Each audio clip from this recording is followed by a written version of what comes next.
Study کر رہے ہیں اس کا 6واں باب ہے۔ 4 اور 5 پچھلے لیسن میں ہم آلریڈی پڑھ چکے ہیں اور آج 6واں چیپٹر ہے جس کو ہم پڑھنا چاہتے ہیں۔ اس کو اسٹڈی کرتے ہوئے جو بات اہم بات ہے جس کو ہمیں ذہن میں رکھنا ہوگا کہ کن حالات میں دانیل کی کتاب لکھی گئی۔ دانیل اور اس کے ساتھ اور بھی بہت سارے لوگ تھے جو قیدی بن کر اپنے ملک سے بابل میں پہنچے ہوئے ہیں، اور وہاں پر ایک غیر ملک ہے، ان کے اپنے لوگ نہیں ہیں، اپنے والدین ان کے نہیں ہیں پاس، ماحول فرق ہے، سچویشن فرق ہے۔ یہ لوگ ایسے ماحول میں یہ بھولتے نہیں ہیں کہ ہم کون ہیں۔ مل گئے؟ اچھا بس صحیح، ٹھیک ہو۔ تو وہ یہ بھولے نہیں ہیں کہ ہم کس خدا کی پرستش کرنے والے ہیں۔ اگرچہ پہلے چیپٹر میں ہم نے دیکھا کہ انہوں نے کوشش کی کہ انہیں اپنے کلچر کے مطابق وہ ڈھالیں، ان کے نام انہوں نے چینج کیے، ان کو جو ان کی کریم تھی مستقبل کی ان کو انہوں نے اپنے کلچر کے مطابق ڈھالنے کی کوشش کی، ان کو لینگویج وہ سکھائی، لیکن انہوں نے ارادہ کر لیا کہ ہم نے اپنے خدا کے لیے پاک رہنا ہے اور اس خوراک سے اپنے آپ کو ناپاک نہیں کرنا۔ یہ پہلا چیپٹر تھا۔ جس ملک میں ہم رہتے ہیں یہاں پر بھی مسیحی اقلیت میں ہیں، ہم اپنے ارد گرد نظر دوڑائیں تو ویسا ہی ماحول ہے، کلچر ہے، جیسے ماحول اور کلچر کا سامنا دانیل کو تھا۔ کیا ہم اپنے آپ کو پاک رکھنے کے لیے ویسا ہی سٹینڈ لیتے ہیں جیسا دانیل اور صدرک اور میثق اور عبدنجو نے لیا؟ دوسرے باب میں انہوں نے ایک مورت کھڑی کر دی اور کہا کہ سب لوگ اس کو سجدہ کریں۔ پھر دانیل، صدرک اور میثق اور عبدنجو کا سٹینڈ تھا، انہوں نے اس کے سامنے جھکنے سے انکار کر دیا۔ یہاں پر کئی لوگ جاب اچھی حاصل کرنے کے لیے، میں کئی لوگوں کو جانتا ہوں، اپنا مذہب چینج کر لیتے کیونکہ یہ ہوگا تو پھر ہمیں صحیح جاب ملے گی۔ کئی لوگ نام ویسا رکھنے کی کوشش کرتے ہیں کہ پتہ نہ چلے کہ ہم مسیحی ہیں، لیکن ان کا سٹینڈ ہے۔ میرے خیال میں ہمارے لیے لیسن ہے کہ ماحول چاہے کیسا بھی ہو، ہمیں یاد رکھنا ہوگا کہ ہم مسیحی ہیں، خداوند یسوع کے بیٹے اور بیٹیاں ہیں، اور اس ماحول کے اندر ہم نے یسوع کی گواہی دینے کے لیے ریڈی رہنا ہے۔ تیسرے چیپٹر میں ہم نے یہ دیکھا کہ بلکہ تیسرے چیپٹر میں یہ مورت والی بات ہے۔ دوسرے باب میں انہوں نے خواب دیکھا، کوئی اس کا مطلب بیان نہ کر سکا۔ دانیل اور اس کے دوستوں نے دعا کی، خدا نے اس خواب کا مطلب ان کو بتا دیا۔ رزلٹ کیا نکلا؟ خدا کے نام کو جلال ملا۔ جب انہوں نے مورت کے سامنے جھکنے سے انکار کیا، آگ کی بھٹی میں ڈال دیا گیا۔ خدا نے جب ان کو بچایا، رزلٹ کیا نکلا؟ خدا کے نام کو جلال ملا۔ اور اس نے یہ کہا کہ بادشاہ نے حکم جاری کیا کہ سب لوگ صدرک، میثق اور عبدنجو کے خدا کی پرستش کریں، اس کے سامنے لرزاں اور ترساں ہوں، کیونکہ کوئی ایسا دوسرا معبود نہیں ہے جو ان کے خدا کی طرح بچا سکے جیسے اس نے بچایا ہے۔ چوتھے باب میں ہم نے دیکھا کہ خدا نے اسے ایک رویا دکھائی، بلکہ نبوکدنضر پر اس کو یہ خواب آیا۔ درخت تھا، بہت بڑا درخت، جس سے بہت سے لوگ فیض یاب ہو رہے تھے، اور پھر وہ درخت کاٹ دیا گیا، اور دانیل نے اس کا مطلب اسے بتایا کہ وہ درخت تو ہے، تجھے کاٹ دیا جائے گا، انسانوں میں سے ہانک کر حیوانوں میں تو جائے گا، 7 دور تجھ پر گزریں گے، اور جب تجھے سمجھ آئے گی کہ اصل میں بادشاہی تو خدا کی طرف سے ملتی ہے، تو پھر تیرا جو بحالیت کا دور ہے وہ شروع ہوگا۔ اور بائبل کے اندر پیشن گوئیوں کی صداقت کے بارے میں لکھا ہوا ہے یہ سب کچھ دانیل نبوکدنضر پر پورا ہوا گزرا کہ 1 سال کے بعد لکھا ہوا ہے یہ سب کچھ نبوکدنضر بادشاہ پر گزرا، لیکن اس پیشن گوئی کے پورا ہونے میں 1 سال لگ گیا. 1 سال کے بعد یہ بات واقعہ ہوئی.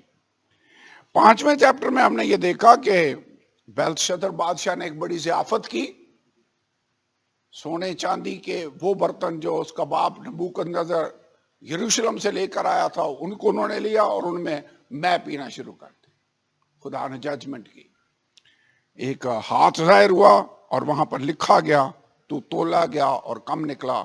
خدا نے تیری مملکت کا حساب کیا اور اسے تمام کر ڈالا.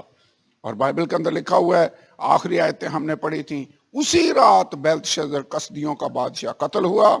دارا مادی نے 62 برس کی عمر میں اس کی سلطنت حاصل کی.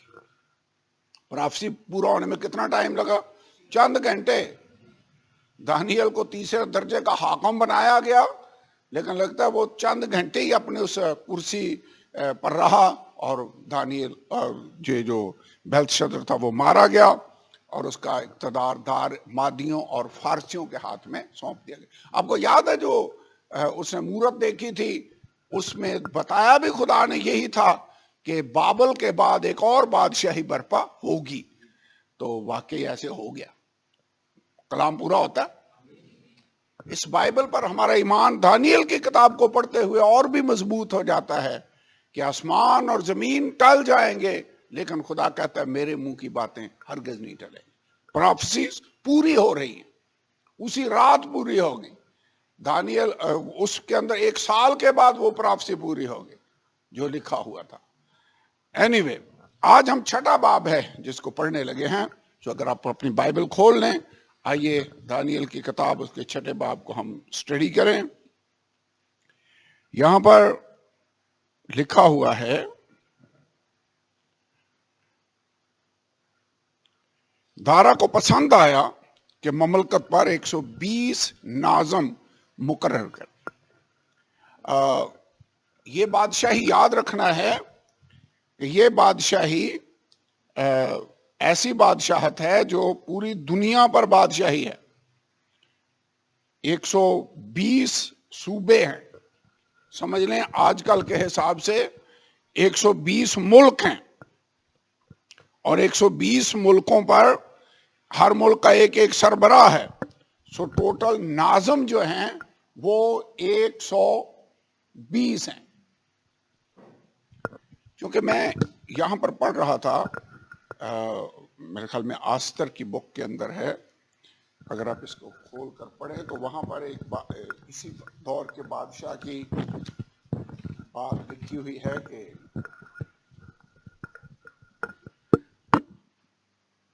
آستر کی کتاب، اگر آپ اس کو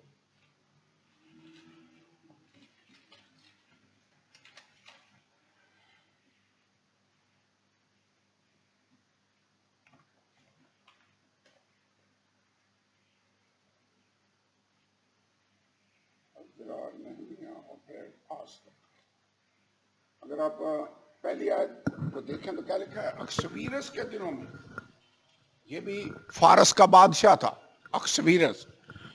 ایسا ہوا کہ یہ وہی اکسویرس ہے جو ہندوستان سے کوش تک 127 صوبوں پر سلطنت کرتا تھا. کتنے صوبے کو ذکر ہے؟ 127 صوبے لکھا ہوا ہے، لیکن کوش کا مطلب افریقہ، ایتھیوپیا، وہاں سے لے کر ہندوستان تک یعنی انڈیا تک 127 صوبے. میرے خیال میں آج کل کے حساب سے یہ 120 ملک بنیں گے. 120 ملکوں پر اس کی سلطنت ہے. اور یہاں پر بھی یہ لکھا ہوا ہے کہ دارا کو پسند آیا کہ مملکت پر 120 ناظم مقرر کرے جو تمام مملکت پر حکومت کریں. سو یہ جو 120 ناظم ہیں، مجھے لگتا یہ ہے کہ یہ ہر ملک کا بادشاہ ہے، حکمران ہے. اب سٹرکچر یہ ہے کہ 120 ناظموں کے اوپر اس نے 3 وزیر مقرر کر دیے. 120 ناظم ہیں اور ان کے اوپر کیا ہیں؟ 3 وزیر. اور ان وزیروں میں سے ایک وزیر تھا جس کا نام تھا دانیل. ایک یہ دانیل ہے. اور یہ 120 کے 120 ناظم حساب کس کو دیں گے؟ دانیل کو. ویسے لگتا یہ ہے کہ یہ باقی دو وزیروں سے زیادہ پاورفل ہے، اس کا اثر و رسوخ زیادہ ہے، بادشاہ اس پر زیادہ اعتماد کر رہا ہے. پڑھیے کیا لکھا. پہلی آیت ہم نے پڑھی. دوسری آیت، اور ان پر 3 وزیروں. کن پر 3 وزیروں؟ 120 ناظموں کے اوپر 3 وزیر ہیں، اور جن میں سے ایک دانیل تھا.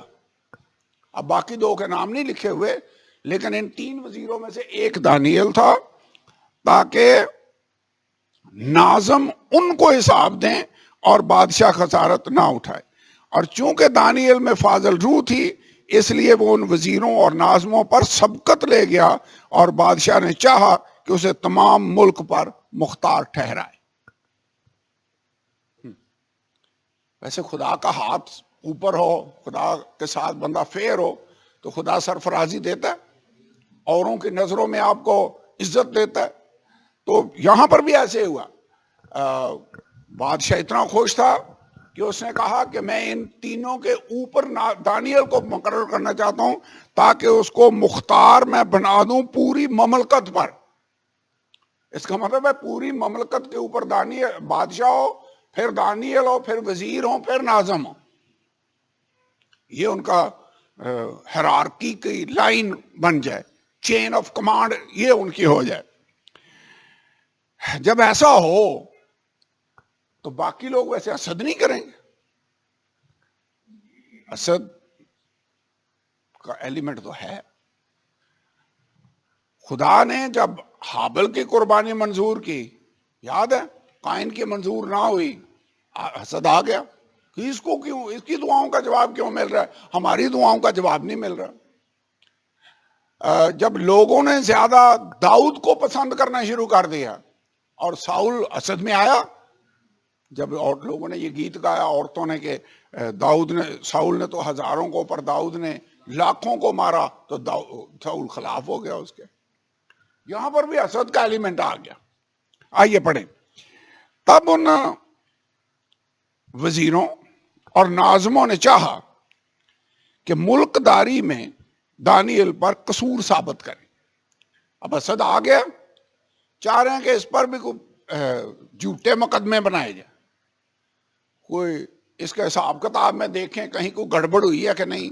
ملک داری یعنی جس طرح سے یہ ملک کو چلا رہا ہے، اس کے کنڈکٹ میں، اس کے مملکت چلانے کے کام میں جتنا فائل ورک ہے سارا چیک کریں. لکھا ملک داری میں دانیل پر قصور ثابت کریں، لیکن وہ کوئی موقع نہ پا سکے، کیونکہ وہ دیانتدار تھا اور اس میں کوئی خطا یا تقصیر نہ تھی. ویسے ہوتا تو یہ جو ہی حکومت ختم ہوتی ہے، اگلی حکومت آتی ہے، وہ پرانے جتنے حکمران ہیں ان کی جب ایسے چھان بین کرتے ہیں تو کتنے مقدمے ہیں جو بنتے ہیں. ایکسپیرینس ہو رہا ہے، آپ کے سامنے ہو رہا ہے سارا کچھ. دوسری پارٹی عدالتوں میں گھسیٹتے پھرتے ہیں ان کو. کیوں؟ کیونکہ وہ دیکھتے ہیں کہ یہاں پر کرپشن ہوئی ہے، یہاں پر ہوئی ہے، یہاں اس نے صحیح کام نہیں کیا، یہاں ٹھیکے ایسے لوگوں کو دیے گئے ہیں، یہ چوری ہوئی ہے. یہ معاملہ تو عام ہے. لیکن ویسے کیسا ہو اگر ایسی گواہی ہر آدمی کے لیے ہو کہ کوشش کرنے کے باوجود بھی کوئی ان کو نیگیٹو پوائنٹ نہ ملے. دانیل پر ڈھونڈ رہے ہیں کہ کوئی اس میں ویک پوائنٹ ہمیں نظر آ جائے تو ملک داری کے معاملوں میں، لیکن وہ موقع کوئی بھی قصور نہ پا سکے، کیونکہ وہ دیانتدار تھا اور اس میں کوئی خطا یا تقصیر نہ تھی. ویسے خدا کے نام کو عزت نہیں ملتی ہوگی، خدا کا نام جلال پائے، جو ہم دعائے ربانی میں پڑھتے ہیں نا، تیرا نام پاک مانا جائے، تو یہ ہے اس کا مطلب. کیا مطلب ہے؟ کہ ہماری زندگیوں سے، ہمارے چال چلن سے، ہمارے کردار سے خداوند تیرا نام عزت اور جلال پائے، تیرا نام پاک مانا جائے. لوگ کہتے ہوں گے کیسا یہ بندہ ہے خدا کا. دیکھیں اس میں کوشش کے باوجود بھی کوئی نیگیٹو بات ہمیں نہیں ملی. 5ویں آیت. تب انہوں نے کہا ہم اس دانیل کو اس کے خدا کی شریعت کے سوا کسی اور بات پہ قصوروار نہ پائیں گے. ویسے پتا انہیں بھی تھا کہ یہ دیانتدار بندہ ہے. کہنے لگے اگر کوئی موقع ڈھونڈنا ہے نا تو پھر شریعت کے معاملے میں دیکھیں یہ اپنے خدا کی جتنا وفادار ہے پھر اس معاملے میں کوئی نہ کوئی بہانہ مل جائے گا. لگتا ہے یہ بہانے ڈھونڈ رہے ہیں. 6 آیت. پس یہ وزیر اور ناظم بادشاہ کے حضور جمع ہوئے اور اسے یوں کہنے لگے کہ اے دارا بادشاہ اب تک جیتا رہے. مملکت کے تمام وزیروں اور حاکموں اور ناظموں اور مشیروں اور سرداروں نے باہم مشورت کیا کہ ایک خسروانہ آئین مقرر کریں، یعنی جو آئین ایرانیوں کا ہو، خسروانہ آئین مقرر کیا جائے. وہ ایک امتناعی فرمان جاری کرے تاکہ اے بادشاہ 30 روز تک جو کوئی تیرے سوا کسی معبود یا آدمی سے کوئی درخواست کرے شیروں کی ماند میں ڈال دیا جائے. کہنے لگے بادشاہ بس ایک آرڈر جاری کر دے جو تو بھی کینسل نہ کر سکے. اس زمانے میں دستور یہ تھا کہ بادشاہ اپنے آپ کو سپر پاور سمجھتا تھا کہ جو میں نے حکم دے دیا ہے وہ صحیح ہے، ایون میں بھی اس کو چینج نہیں کروں گا. یہ طریقہ تھا. تو اس نے کہا ایک آئین پر دستخط کر دے. بادشاہ جو کہتا وہی آئین ہوتا تھا. اور اسے کہا کہ 30 دن تک اگر کسی نے ریکویسٹ کرنی ہے، کوئی فریاد کرنی ہے، کسی معبود کے آگے یا کسی بندے کے آگے نہیں کرے گا، تیرے آگے فریاد کرے گا. چونکہ اندر سے انہیں پتا تھا کہ دانیل دن میں 3 دفعہ خدا کے سامنے دعا کرتا ہے اور اس معاملے میں یہ پکڑا جائے گا. ویسے یہ پلاننگ ہو رہی تھی، سازش سمجھتے ہیں نا، یہ سازش ہو رہی ہے. اوکے. اور جو ایسا کرے جو کوئی کسی تیرے سوا کسی معبود یا آدمی سے کوئی درخواست کرے شیروں کی ماند میں ڈال دیا جائے. جو ایسا کرے اس کے لیے سزا کیا ہو؟ شیروں کے ماند میں، شیروں کے آگے ڈال دیا جائے. اب اے بادشاہ اس فرمان کو قائم کر، نوشتے پر دستخط کر تاکہ تبدیل نہ ہو، جیسے مادیوں اور فارسیوں کے آئین جو تبدیل نہیں ہوتے. پس دارا بادشاہ نے اس نوشتہ اور فرمان پر دستخط کر دی. اوکے. دارا بادشاہ نے دستخط کر دیے چونکہ اس زمانے میں بادشاہ اپنے آپ کو خدا ہی سمجھتا ہوتا تھا. وہ تو خوش ہوگا کہ اچھا یہ اپنے آپ کو بڑا پراؤڈ فیل کر رہا ہوگا کہ میرے سوا کوئی کسی کے آگے فریاد ہی نہیں کرے گا، اس کا میں خدا کی جگہ ہوں. تو اس نے سائن کر دی. اور جب دانیل نے معلوم کیا کہ اس نوشتہ پر دستخط ہو گئے تو اپنے گھر میں آیا. اس کی کوٹڑی کا دروازہ یروشلم کی طرف کھلا تھا اور وہ دن میں 3 مرتبہ حسب معمول گھٹنے ٹیک کر خدا کے حضور دعا اور شکر گزاری کرتا رہا. بائبل میں کیا لکھا ہوا ہے؟ جب دانیل نے معلوم کیا، اس کا مطلب ہے جب فرمان پر دستخط ہوئے تو دانیل کو بھی پتا چل گیا کہ یہ ہے وہ بات جو ہو گئی ہے. دانیل کو یہ بھی پتا تھا کہ جب میں نے دعا کی تو اس کا رزلٹ کیا نکل سکتا ہے، پتا تھا. یہ میرے خیال میں کمٹمنٹ ہے. جب اسے پتا چل گیا کہ بادشاہ نے یہ والا حکم نامہ جاری کر دیا ہے تو اس نے دعا کرنا بند کر دی. جب اس نے معلوم کر لیا، اس کو پتا چل گیا کہ اس نے دستخط کر دیے ہیں، تو دانیل حسب معمول، یہ والی جو بات ہے نا اس پر غور کریں. حسب دستور یا حسب معمول کیا ہے؟ لفظ کیا یہاں پر آیا ہے؟ حسب معمول، دستور نہیں بلکہ معمول.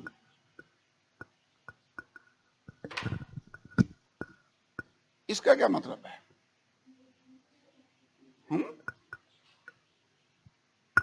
روٹین،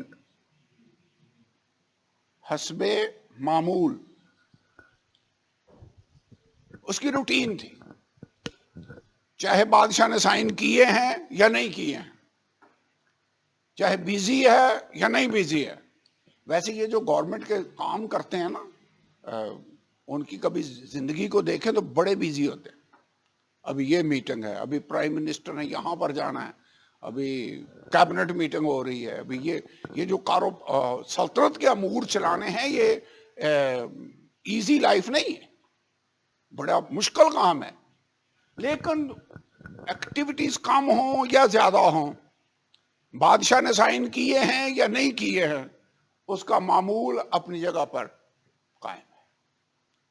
ویسے ہمارے بھی کئی معمول ہیں حسب دستور. ایک میرے چرچ کا بھائی کہہ رہا تھا, جی جو میں جہاں پر بھی ہوں, جب سنڈے آتا ہے تو ایسے جیسے ہمارے پچھلے 20-30 سال سے عادت ہو گیا کہ ہم نے چرچ جانا ہی جانا ہے, معمول ہے. اگر کبھی نہ جائیں تو ایسے لگتا ہے جیسے پتہ نہیں کیا خلا بیچ میں آ گیا ہے, پتہ جیسے کھانا نہیں ہم نے کھایا یا کوئی چیز جیسے مس ہو گئی ہے. ایسے ہماری زندگی میں معمول دستور ہونے چاہیے, حسب دستور, حسب معمول. سو آپ کی زندگی میں بھی دستور ہیں, معمول ہیں. ایک آیت پڑھے لوکا کی انجیل, اس کا 4 باب.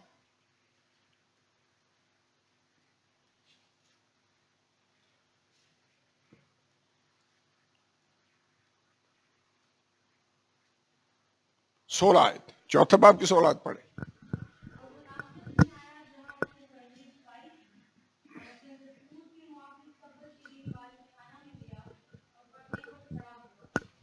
کیسے عبادت خانے میں گیا؟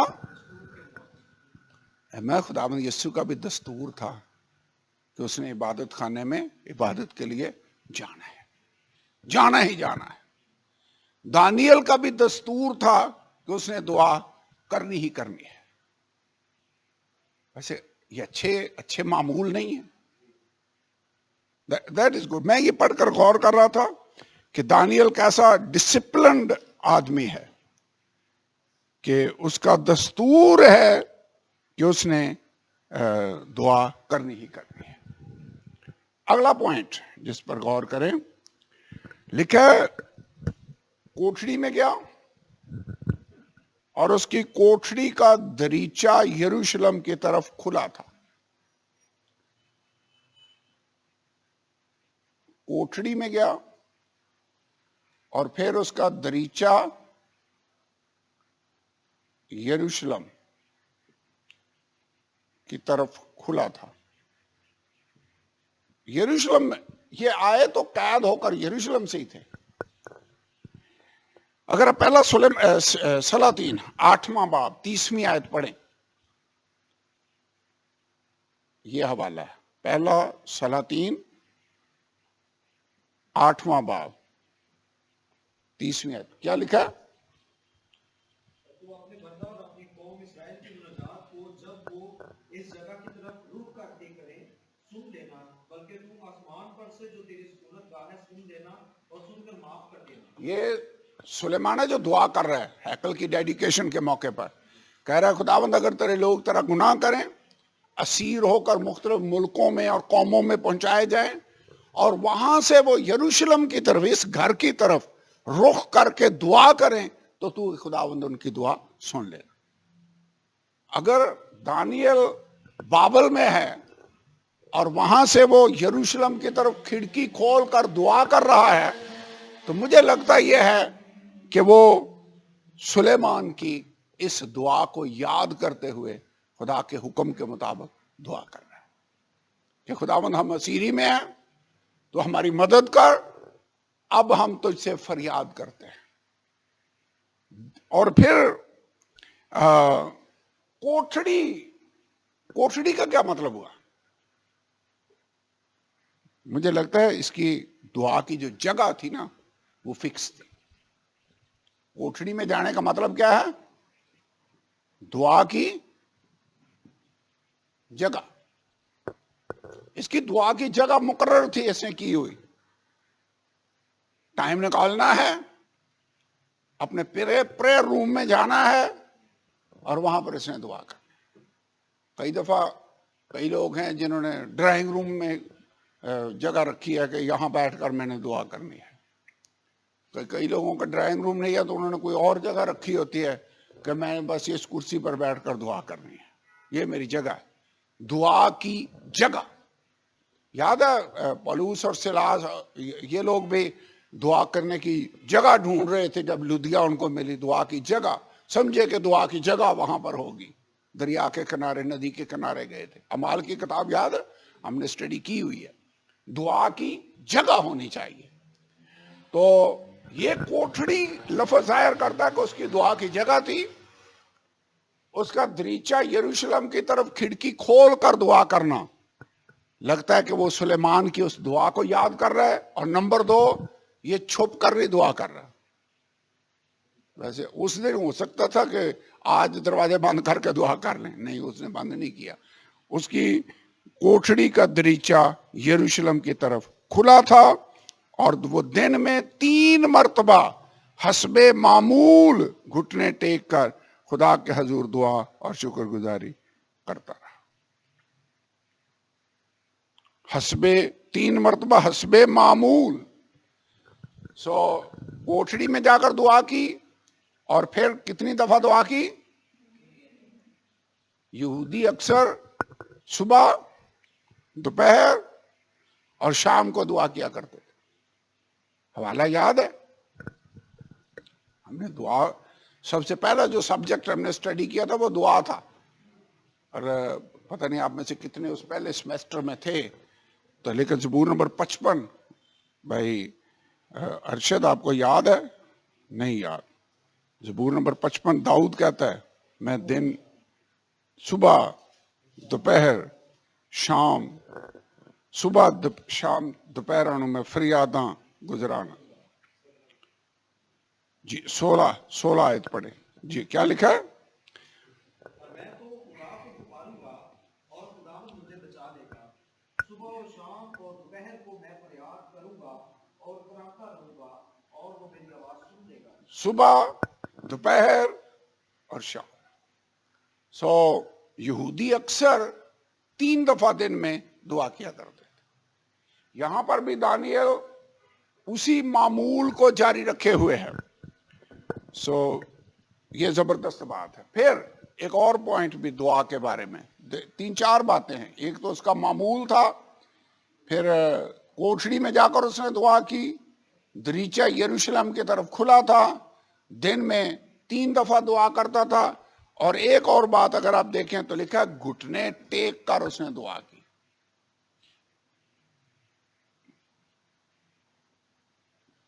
گھٹنے ٹیک کر. کئی لوگوں کا ذکر ہے ہاتھ اٹھا کر دعا کر رہے ہیں. کئی جگہوں پر ذکر ہے منہ آسمان کی طرف کر کے دعا کر رہے ہیں. کئی لوگ سجدے میں دعا کر رہے ہیں، لیٹ کر بھی دعا کرنے کا ذکر ہے. لیکن یہاں پر گھٹنے ٹیک کر دعا کرنے کا بھی ذکر ہے. چند حوالے اگر آپ نوٹ کرنا چاہیں، زبور نمبر لوکا کی انجیل 22واں باب اور 41ویں آیت. ساتھ جلدی جلدی پڑھتے جائیں. لوکا 22واں باب 41ویں آیت. جی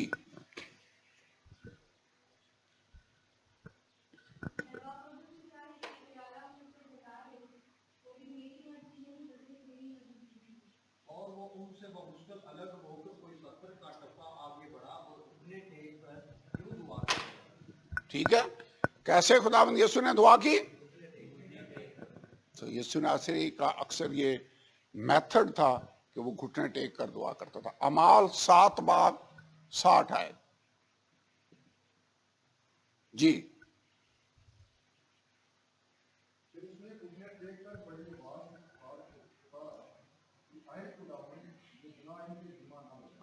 یہاں پر سٹیفنس ہے جو دعا کر رہا ہے، اور کنڈیشن کیسی ہے؟ پتھر پڑ رہے ہیں، سنسار کیا جا رہا ہے، لیکن اس حالت میں بھی اس نے گھٹنے ٹیک کر دعا کی.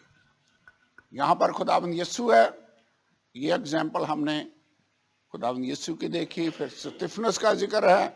اس کے بعد پترس نے بھی ایک جگہ پر دعا کی تو اس نے گھٹنے ٹیک کر دعا کی. اعمال 9واں باب اور 40ویں آیت.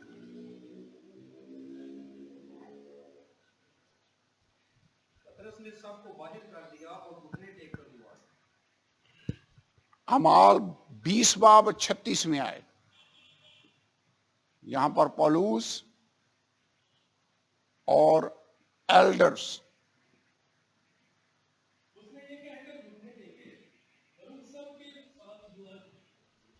تو یہاں پر افسس سے بزرگ تھے جو آئے، اس نے سب کے ساتھ گھٹنے ٹیک کر دعا کی۔ 21واں باب 5ویں آیت۔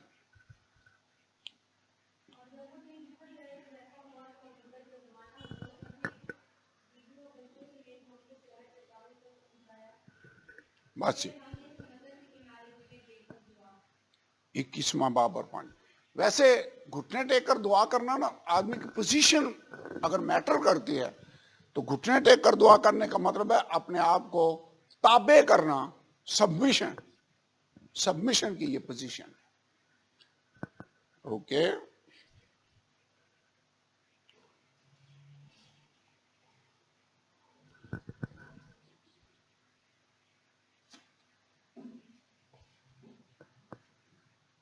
دانیل واپس اگر ہم جائیں 6 باب میں تو لکھا ہے دن میں 3 مرتبہ حسب معمول گھٹنے ٹیک کر خدا کے حضور دعا اور اس کی شکر گزاری کرتا رہا۔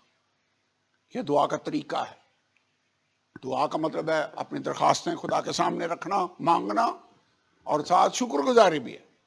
تو 2 پہلو ہیں دعا کے، شکر گزاری اور دعا۔ مانگنا، اپنی درخواستیں اس کے حضور میں بیان کرنا، اور پھر شکر گزاری کرنا۔ تو دانیل دونوں باتیں کر رہا تھا۔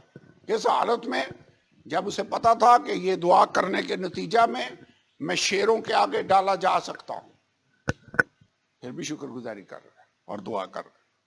نیکسٹ 11 آیت۔ تب یہ لوگ جمع ہوئے اور دیکھا کہ دانیل اپنے خدا کے حضور دعا اور التماس کر رہا ہے۔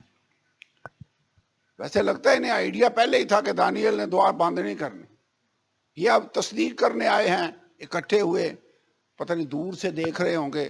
آج کل کا دور ہوتا تو دور بھی نہیں لگا کر دیکھ رہے ہوتے، کوئی دور سے دیکھیں دانیل دعا کرتا ہے یا نہیں کرتا ہے، لیکن وہ چھپ کر دعا نہیں کر رہا تھا۔ تو یہ اکٹھے ہوئے، دیکھا کہ دانیل اپنے خدا کے حضور دعا اور التماس کر رہا ہے۔ پس انہوں نے بادشاہ کے پاس آ کر اس کے حضور اس کے فرمان کا یوں ذکر کیا کہ اے بادشاہ، کیا تو نے اس فرمان پر دستخط نہیں کیے کہ 30 روز تک جو کوئی تیرے سوا کسی معبود یا آدمی سے کوئی درخواست کرے شیروں کی ماند میں ڈال دیا جائے؟ بادشاہ نے جواب دیا کہ مادیوں اور فارسیوں کے لا تبدیل آئین کے مطابق یہ بات سچ ہے۔ میں نے کہا واقعی میں نے سائن تو کیے ہیں۔ اسے کیا پتا تھا کہ یہ دانیل کو پھنسانے کے لیے انہوں نے آئین پر سائن کروائے۔ تب انہوں نے بادشاہ کے حضور میں عرض کی کہ اے بادشاہ، یہ دانیل جو یہودا کے اسیروں میں سے ہے، نہ تیری پرواہ کرتا ہے، نہ اس امتناعی کا مطلب ہے حکم امتناعی، یہ آرڈر جیسے امتناعی فرمان، یعنی جس سے منع کیا گیا ہے کہ جس پر تو نے دستخط کیے ہیں خاطر میں لاتا ہے، بلکہ ہر روز 3 بار دعا کرتا ہے۔ ویسے یہ اچھی ریپوٹیشن نہیں ہے جب آپ کے دشمنوں کو بھی پتا ہو کہ یہ اس کا معمول ہے اور یہ اس کی عادت ہے۔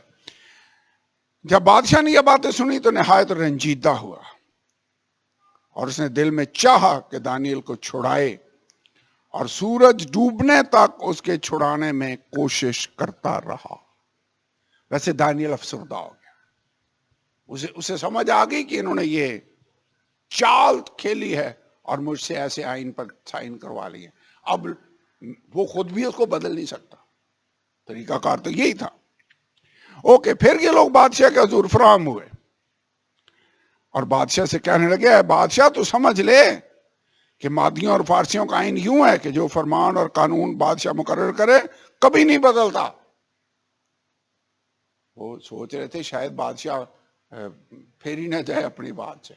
کہنے لگے یہ یاد رکھ کہ تو نے جو کہہ دیا ہے اس میں تو بھی تبدیلی نہیں کر سکتا۔ تب بادشاہ نے حکم دیا اور وہ دانیل کو لائے اور شیروں کی ماند میں ڈال دیا۔ پر بادشاہ نے دانیل سے کہا تیرا خدا جس کی تو ہمیشہ عبادت کرتا ہے تجھے چھڑائے گا۔ ایسے کیسا ایمان ہے بادشاہ کا بھی کہ دانیل تیرا خدا۔ ویسے یہ جو بات ہے نا، تیرا خدا. یہ قابل غور ہے. کئی لوگ خدا کی پاور کو جانتے ہیں لیکن یہ جانتے ہیں کہ یہ دانیل کے خدا کی پاور ہے. تیرا خدا. ابھی تک وہ دارا کا خدا نہیں بنا تھا, کہتا تیرا خدا ہے. پرسنلی اس خدا سے امپریس ہے. ویسے اسے یہ آئیڈیا ہے کہ یہ خدا چھڑا بھی سے سکتا ہے, لیکن ابھی تک پرسنلی اس خدا کا فالوور وہ خود نہیں ہے. کہہ رہا تیرا خدا. اس کے اپوزٹ ایک اور ایگزامپل پر غور کریں. جب روت نومی کے ساتھ چلنے لگی تو اس نے اسے منع کیا. اس نے کہا واپس چلی جا, میرا کوئی اور بیٹا تو ہے نہیں, تیرے لیے کوئی کیا امید ہے, تو اپنے دیوتاؤں کے پاس چلی جا, اپنی قوم کے پاس چلی جا. اس نے کہا نہیں, مجھے منع نہ کر, میں تیرے ساتھ جاؤں گی, جہاں تو رہے گی میں رہوں گی. اس کا مطلب تیرا گھر میرا گھر ہوگا, تیرے لوگ میرے لوگ ہوں گے. اور پھر آگے کہا تیرا خدا میرا خدا ہوگا, جہاں تو مرے گی میں مروں گی, جہاں تو رہے گی میں رہوں گی. یہ کنورژن ہے. جب کسی کے خدا سے آپ اتنے امپریس ہو جائیں کہ کہیں کہ تیرا خدا اب میرا خدا ہے, تو یہ ہے صحیح طریقہ, یہ ہے صحیح تبدیلی, یہ ہے صحیح اثر. تو لیکن یہاں پر اس نے یہ تو اسے پتا کہ تیرا خدا جس کی تو عبادت کرتا ہے تجھے چھڑائے گا, لیکن کہہ رہا ہے تیرا خدا. تب بادشاہ نے حکم دیا, وہ دانیل کو لائے اور شیروں کی ماند میں ڈال دیا. پر بادشاہ نے دانیل سے کہا تیرا خدا جس کی تو ہمیشہ عبادت کرتا ہے. ویسے یہ ان مشیروں ناظموں کو ہی نہیں پتا تھا, بادشاہ کو بھی پتا تھا کہ یہ خدا کی ہمیشہ عبادت کرتا ہے. کہتے ہیں تجھے چھڑائے گا. اور ایک پتھر لا کر اس ماند کے منہ پر رکھ دیا, اور بادشاہ نے اپنی اور اپنے امیروں کی مہر اس پر کر دی, تاکہ وہ بات جو دانیل کے حق میں ٹھہرائی گئی تھی تبدیل نہ ہو. اوپر مہر بھی اس نے لگا. ویسے خدا یسوع کی قبر پر بھی پتھر آگے رکھ کر اوپر بادشاہ کی مہر لگا کر اسے سیل کر دیا گیا, تاکہ کوئی اس میں چھیڑ چھاڑ نہ ہو, ہل جل نہ ہو. اینی آگے لکھا ہوا ہے کہ تب بادشاہ اپنے قصر میں گیا اور اس نے ساری رات فاقہ کیا, کھانا نہیں کھایا. کس نے؟ بادشاہ. اس کا مطلب وہ واقعی رنجیدہ تھا, وہ واقعی افسردہ تھا. وہ جان گیا تھا کہ ان کی مستی ہے, یہ اسے پھنسانا چاہتے ہیں, ان کی سازش ہے, ان کی چال ہے. انہوں نے یہ قانون پاس ہی مجھ سے اسی لیے کروایا کہ یہ دانیل کو ڈال سکیں, اس کو مار سکیں. اینی وے اس نے فاقہ کیا, موسیقی کے ساز اس کے سامنے نہ لائے, اور اس کی نیند جاتی رہی. بیچارہ سو بھی نہیں سکا, کوئی اس دن پارٹی نہیں ہوئی, کوئی میوزک نہیں بجا اس کے سامنے, اور اس نے کھانا بھی نہیں کھایا. اور بادشاہ صبح بہت سویرے اٹھا اور جلدی سے شیروں کی ماند کی طرف چلا. اور جب ماند پر پہنچا تو غمناک آواز سے دانیل کو پکارا. بادشاہ نے دانیل کو خطاب کر کے کہا, دانیل زندہ خدا کے بندے, کیا تیرا خدا جس کی تو ہمیشہ عبادت کرتا ہے قادر ہوا کہ تجھے شیروں سے چھڑائے؟ تب دانیل نے بادشاہ سے کہا, اے بادشاہ اب تک جیتا رہے, میرے خدا نے اپنے فرشتہ کو بھیجا اور شیروں کے منہ بند کر دیے, اور انہوں نے مجھے ضرر نہیں پہنچایا. ویسے خدا کے فرشتے اس کے بندوں کی حفاظت کرتے ہیں, ہماری بھی کرتے ہیں, کیونکہ خدا نے نمبر 1 2 آیتیں میں پڑھنا چاہتا ہوں. زبور کی کتاب میں لکھا ہوا ہے, خدا سے ڈرنے والوں کی چاروں طرف اس کا فرشتہ خیمہ زن ہوتا ہے اور ان کو بچاتا ہے. 34 نمبر زبور ہے اور اس کی 7ویں آیت. خدا کا فرشتہ. دانیل نے کیا کہا؟ خدا نے اپنا فرشتہ بھیجا اور اس فرشتے نے شیروں کے منہ بند کر دیے. زبور نمبر 34 اس کی آیت نمبر 7.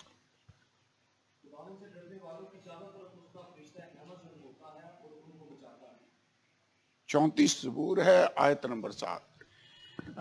ایک اور, یہ تو تھا داؤد کا بیان, لیکن اب جانتے ہیں ہمارے گرد بھی ہمارے لیے بھی اس کے فرشتے مقرر ہیں. کہاں لکھا ہوا ہے؟ عبرانیوں پہلا باب. یہ ہے فرشتوں اور خداوند یسوع کا موازنہ ہے یہاں پر. اور 14 آیت میں لکھا ہوا ہے کہ یہ جو فرشتے ہیں کیا خدمت گزار ہوتے نہیں جو نجات کی میراث پانے والوں کی خاطر خدمت کو بھیجے جاتے ہیں. آپ میں سے کتنے جنہوں نے نجات پائی ہوئی ہے؟ نجات پائی ہے تو اس کا مطلب ہے ہماری خدمت کے لیے خدا ان فرشتوں کو مقرر کرتا. کن کی خدمت کو بھیجی جاتی ہیں؟ نجات کی میراث پانے والوں کی خدمت کو بھیجی جاتی ہے. میرا ایمان ہے ہر آدمی کے لیے کم از کم ایک فرشتہ تو مقرر ہوتا ہے جو اس کی حفاظت پر مامور ہے. اس کے چاروں طرف خدا سے ڈرنے والوں کے چاروں طرف اس کا فرشتہ خیمہ ہوتا ہے اور ان کو بچاتا ہے. یہ فرشتے اور بھی کام کرتے ہیں. اسی دن میں فرشتوں پر ہم نے اسٹڈی کرنی ہے کہ پوری اس پر اسٹڈی کر لیں گے کہ فرشتے کیا کیا کرتے ہیں. لیکن ایک کام ہے فرشتے ہمیں تقویت بھی دیتے. آپ کو یاد ہے خداوند یسوع جب بڑے کرب میں دکھ میں گتسمنی باغ میں دعا کر رہا تھا تو لکھا ہے ایک فرشتہ آ کر اس کو تقویت دیتا. خداوند یسوع جب 40 دن اور 40 رات کو فاقہ کر کے اس بیابان میں لکھا بھوک اس کو لگی اور آزمائش ہو رہی تھی، لکھا تب ابلیس جدا ہو گیا اور فرشتے آ کر اس کی خدمت کرنے لگے. دانیل یہ تو میں سارے آپ کو اسٹڈی ابھی دینا شروع ہو گیا، ابھی نہیں، پھر کسی دن پوری فرشتوں پر ہم نے اسٹڈی کرنی. ہاں آلریڈی فرشتوں پر ہم اسٹڈی کر چکے ہیں. دیکھیں جب ایلیا شکست خوردہ ہے اور بڑا ایزبل کی دھمکیوں کی وجہ سے ڈر کر چلا گیا تو لکھا وہ ایک درخت کے نیچے جا کر بیٹھ گیا، سو گیا. فرشتہ آیا اور اس نے اسے روٹی اور سرائی میں پانی دیا اور کہا اٹھ کھا کیونکہ یہ سفر تیرے لیے بہت بڑا ہے. بنی اسرائیل بیابان میں سفر کر رہے ہیں، فرشتہ ان کے آگے آگے جا رہا ہے، ان کی رہنمائی کر رہا ہے. So anyway فرشتوں کا رول ہے. تو یہاں پر دانیل کی اس کہانی میں بھی اس واقعہ میں بھی فرشتوں کا کیا رول ہے؟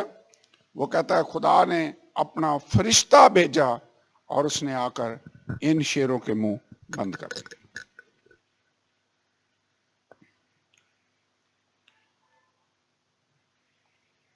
22ویں آیت ہے، میرے خدا نے اپنے فرشتہ کو بھیجا اور شیروں کے منہ بند کر دیے اور انہوں نے مجھے ضرر نہیں پہنچایا کیونکہ میں اس کے حضور بے گناہ ثابت ہوا اور تیرے حضور بھی ہے بادشاہ میں نے خطا نہیں کی. خدا سے دعا کر کے میں نے تیرا کوئی قصور نہیں کیا، تیرے خلاف میں نے کوئی بات نہیں کی. اوکے بس بادشاہ نہایت شادماں ہوا اور حکم دیا کہ دانیل کو عثمان سے نکالیں. بس دانیل عثمان سے نکالا گیا، معلوم ہوا کہ اسے کچھ ضرر نہیں پہنچا کیونکہ اس نے اپنے خدا پر توکل کیا تھا. ویسے اس سے پیچھے ہم نے ایک واقعہ پڑھا جب صدرک میثاق اور عبدالرجوع نے خدا پر توکل کیا، آگ میں ڈالے گئے اور وہاں سے بھی زندہ بچ نکلے. واقعہ یاد ہے نا؟ یہاں پر شیروں کے آگے ڈال دیا گیا اور شیروں نے اسے کچھ ضرر نہیں پہنچایا. کیوں؟ کیونکہ اس نے خدا پر توکل کیا تھا.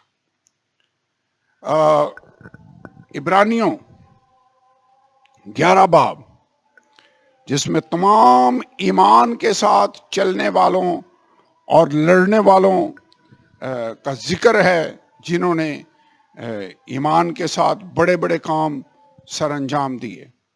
یہاں پر 11 باب عبرانیوں 11واں باب آیت نمبر 23 میں لکھا ہے انہوں نے ایمان ہی کے سبب سے سلطنتوں کو مغلوب کیا، راست بازی کے کام کیے، وعدہ کی ہوئی چیزوں کو حاصل کیا. اور آگے کیا لکھا ہے 34ویں شیروں کے منہ بند کی. یہ کس کا ذکر ہے؟ دانیل والے واقعے کا ذکر کر رہا ہے. ایمان ہی سے انہوں نے شیروں کے منہ بند کر. یہ ہے ذکر. عبرانیوں 11 باب اور آیت نمبر 33.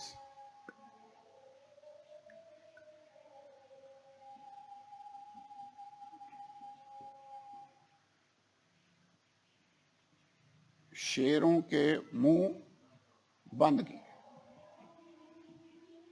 اے خداوند، خدا نے اپنا فرشتہ بھیجا ہے مالک، اور اس نے شیروں کے منہ بند کر دیے. اور میں نے تیرے حضور بھی ہے بادشاہ کوئی خطا نہیں کی. ثابت ہو گیا، شیروں کی مان میں پھینک کر تو نے ثابت کر لیا ہے کہ میں نے کوئی قصور نہیں کیا تھا. اور یہ رزلٹ کس چیز کا تھا؟ خدا پر توکل کرنے کا. ویسے ہمیں خدا پر بھروسہ کرنا چاہیے. اور بادشاہ نے حکم دیا، اور وہ ان شخصوں کو جنہوں نے دانیل کی شکایت کی تھی لائے. ویسے شکایت کنہوں نے کی تھی؟ 120 ناظم، ان کے اوپر 2 وزیر، تیسرا تو دانیل تھا. یہ سارے اکٹھے ہوئے تھے جنہوں نے آ کر شکایت کی تھی. بادشاہ ان کو پہچانتا تھا. جنہوں نے اس کی شکایت کی تھی لائے، ان کے بچوں اور بیویوں سمیت. اس زمانے میں دستور تھا کہ اگر ایک آدمی قصوروار ہے تو اس کے بیوی بچے بھی ساتھ اس میں کاؤنٹ ہوتے تھے، گنے جاتے تھے. ان کو بھی لائے، ان کے سمیت شیروں کی مان میں ڈال دیا. شیر ان پر غالب آئے اور اس سے پیشتر کے مان تک پہنچے. شیروں نے ان کی سب ہڈیاں توڑ ڈالی. لگتا اوپر سے نیچے آ رہے ہوں گے تو نیچے سے یہ جمپ لگا کر ان کو پکڑ رہے ہیں، نیچے بھی نہیں پہنچنے دے رہے. اس کا مطلب پتہ کیا ہے؟ یہ واقعتاً معجزہ تھا. اس کا مطلب یہ نہیں کہ شیروں کے کوئی طبیعت خراب تھی کہ انہوں نے دانیل پر حملہ نہیں کیا، یا اس کا کھانے کو دل نہیں کر رہا تھا، یا اس کے معدے میں کوئی پرابلم تھی. ایسی بات نہیں تھی. وہی ماند ہے، وہی شیر ہیں. جب دانیل ڈالا گیا تو ساری رات انہوں نے دانیل کو کچھ نہیں کہا. وہی جگہ ہے جب دوسرے لوگ ڈالے گئے تو ان کو انہوں نے زمین پر بھی نہیں پہنچنے دیا اور ان کی ہڈیاں توڑ دی. اس سے ثابت ہوتا ہے کہ یہ واقعی معجزہ ہے. یہ واقعی معجزہ ہے. اس کے علاوہ ایک اور بات بھی ہے کہ جو کسی کے آگے گڑھا کھودے گا وہ خود اس میں گرتا ہے.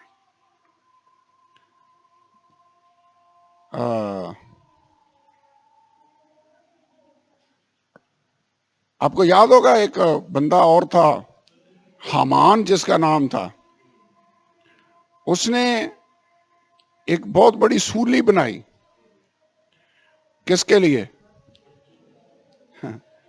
اور لٹکا اس پر کون؟ حامان خود اس پر لٹکا تھا. اس کا مطلب ہے جو آپ کسی کے لیے گڑھا کھودتے ہیں اس میں آپ خود بھی جا سکتے ہیں. زبور نمبر 7. یہ حوالہ لکھ لیں، یہ بڑا خاص حوالہ ہے. اس کا مطلب ہے کسی کے لیے کوئی بھی سازش کرنے سے پہلے یہ سوچ لیں کہ جو میں اس کے لیے سوچ رہا ہوں، پلان کر رہا ہوں، یہ مجھ پر بھی واپس الٹا آ سکتا ہے. انہوں نے اسے شیروں کی مان میں ڈالنے کی سازش کی. الٹیمیٹلی خود شیروں کی مان میں پہنچ گئے، بیوی بچوں سمیت. زبور 7 14 سے 16 آئے تک. دیکھو اسے بدی کا درجے سے لگا ہے، بلکہ وہ شرارت سے باردار ہوا اور اس سے جھوٹ پیدا ہوا. اس نے گڑھا کھود کر اسے گہرا کیا اور اس خندق میں جو اس نے بنائی تھی خود گرا. جو خندق اس نے بنائی تھی کون گرا؟ خود گرا. گری بنائی اس نے اوروں کے لیے تھی. آگے 16 آئے. اس کی شرارت الٹی اسی کے سر پر آئے گی، اس کا ظلم اسی کی کھوپڑی پر نازل ہوگا. اس کی شرارت الٹی اسی پر آئے گی. ویسے اس کی ایک اور ایگزامپل بھی ہے. جاتی جولیت جب داؤد کے مقابلہ کو نکلا تو جو تلوار وہ داؤد کو قتل کرنے کے لیے لے کر آیا تھا گرا، تو داؤد نے اسی کی تلوار لی اور اسی سے جاتی جولیت کا سر کاٹ. اس کا مطلب ہے دشمن جو ہمارے خلاف ہتھیار بناتا ہے وہ اسی کے خلاف استعمال ہوگا. یسایہ 54 باب، یہ بھی اچھی آیت ہے. یسایہ 54 آیت نمبر 17. کوئی ہتھیار جو تیرے یعنی ہتھیار بنا ہے تیرے خلاف، وہ نہیں چلے گا. تیرے خلاف بنایا جائے ہتھیار، وہ کام نہیں آئے گا. آگے اور جو زبان عدالت میں تجھ پر چلے گی تو اسے مجرم ٹھہرائے گی. ہاں ہاں خداوند فرماتا ہے یہ میرے بندوں کی میراث ہے اور ان کی راست بازی مجھ سے ہے. سو کوئی ہتھیار جو تیرے خلاف بنایا جائے کام میں نہیں آئے گا. وہ زبان جو تیرے خلاف چلے گی تو اسے مجرم ٹھہرا رہی ہے. تو خدا کا شکر ہو دانیل کے اس ریئل سٹوری میں، یہ ایسے فرضی واقعہ نہیں ہے، حقیقت ہے. 25ویں آیت. تب دارا بادشاہ نے سب قوموں اور لوگوں اور اہل لوگ کو جو روئے زمین پر بستے تھے نامہ لکھا. ایک اور لیٹر اس نے ایشو کر دیا. پہلے بھی ایک لیٹر ایشو کیا تھا، وہ تھا 30 دن تک کوئی دعا نہیں کرے گا. اب ایک اور لیٹر اس نے ایشو کیا. اس نے کہا تمہاری سلامتی افزوں ہو، میں یہ فرمان جاری کرتا ہوں کہ میری مملکت کے ہر ایک صوبے کے لوگ دانیل کے خدا کے حضور ترساں اور لرزاں ہوں، کیونکہ وہی زندہ خدا ہے اور ہمیشہ قائم ہے، اور اس کی سلطنت لازوال ہے اور اس کی مملکت اب تک رہے گی. وہی چھڑاتا اور بچاتا ہے، اور آسمان اور زمین میں وہی نشان اور عجائب دکھاتا ہے. اسی نے دانیل کو شیروں کے پنجوں سے چھڑایا ہے. پس یہ دانیل دارا کی سلطنت اور خورس فارسی کی سلطنت میں کامیاب رہا. ویسے جب دانیل صدرک میثق اور عبدنجو کو بھٹی سے خدا نے چھڑایا تو اس وقت بھی ایسا ہی ایک فرمان جاری ہوا تھا. 2 باب اور اس کی 29ویں آیت. بادشاہ نے فرمان جاری کر دیا. بلکہ اس نے کہا میں فرمان جاری کرتا ہوں کہ جو قوم یا امت یا لوگ صدرک میثق اور عبدنجو کے خدا کے حق میں کوئی نامناسب بات کہے اس کے ٹکڑے ٹکڑے کیے جائیں. یہاں پھر فرمان جاری ہو. ویسے اگر ہم دیانتداری کے ساتھ چلیں خدا کے سامنے تو کیا ان قوموں کے سامنے جہاں پر ہم رہتے ہیں خدا کی گواہی اسٹیبلش ہو سکتی ہے؟ یہ اسٹیبلش ہوگی. اور دانیل کی بک تو خاص طور پر، چونکہ یہ لکھی حالات و واقعات ہی بابل شہر کے ہیں، بابل کے اندر یہ بک لکھی جا رہی ہے. اور اگر یسوع کی خدا کی گواہی وہ وہاں پر دے سکتے ہیں تو ہم پاکستان کے اندر رہتے ہوئے بھی خدا کے ساتھ اگر وہ کمیٹڈ ہوں جیسے دانیل اور صدرک اور میثق اور عبدنجو تھے، خدا کی گواہی اسٹیبلش ہو سکتی ہے. دانیل کی بک کو پڑھتے ہوئے ایسے مجھے لگتا ہے جیسے یہ ہمارے لیے لکھی گئی ہے. خدا نے ہمارے لیے یہ گواہیاں رکھی ہیں تاکہ ہم ان سے سبق حاصل کریں اور ویسے کمیٹڈ مسیحی بن جائیں جیسے یہ لوگ ایک غیر ملک کے اندر تھے اور قیدی ہونے کے باوجود لگتا ہے یہ قیدی نہیں ہیں، یہ آزاد ہیں. قیدی دوسرے لگتے ہیں، یہ تو آزاد لگتے ہیں. جیسے وہ قیدی جو پولوس اور سلاس ڈالے گئے آدھی رات کے وقت اور ان کو قید کرنے والا ان کے سامنے آ کر گرا، کہہ رہا تھا اے صاحبو میں کیا کروں کہ نجات پاؤں. کہہ رہا قیدیوں کو اے صاحبو. صاحب کون ہوتا ہے؟ قید کرنے والا ہوتا ہے، جیل کا سپرنٹینڈنٹ ہوتا ہے. وہ کہہ رہے ہیں اے صاحبو میں کیا کروں کہ نجات پاؤں. یہ بھی ہیں جنگی قیدی، لیکن زندگی اگر خدا کے لیے ڈیڈیکیٹڈ ہے تو پھر یہ قید ہونے کے باوجود آزاد ہے. جیسے یوسف غلام ہے لیکن غلام ہونے کے باوجود لگتا ہے وہ آزاد ہے. سو آئیے کھڑے ہوں، خدا کی حضوری میں دعا کریں اور خدا کا شکر ادا کریں. ہاللیلویا.